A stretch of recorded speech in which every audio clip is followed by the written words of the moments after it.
अच्छा मुझे ये बताएं, जो आने वाले वीक्स हैं या आने वाले मानसून कैसा होगा? क्या लाहौर, कराची, इस्लामाबाद में किस तरह की रेनफॉल होने वाली है?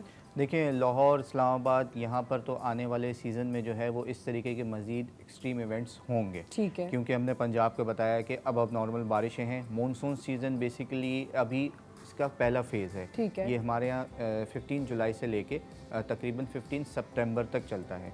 इस वक्त जो है वो हम जस्ट स्टार्ट हुआ है, 2 हफ्ते ऑलमोस्ट हुए हैं। थोड़ा सा ये अपने टाइम से ऑलमोस्ट 1 वीक पहले नॉर्दर्न एरियाज़ में और पंजाब में स्टार्ट हो गया था। सिंध में, बलोचिस्तान में तो हमने देखा कि ये अभी पहला दूसरा स्पेल चल रहा है। सही। तो आने वाले टाइम में जो है वो मानसून के इस तरीके के इवेंट्स होंगे। ओवरऑल सीज़न जो है वो काफ़ी हद तक बेहतर ही है पंजाब और नॉर्दर्न एरियाज़ के लिए।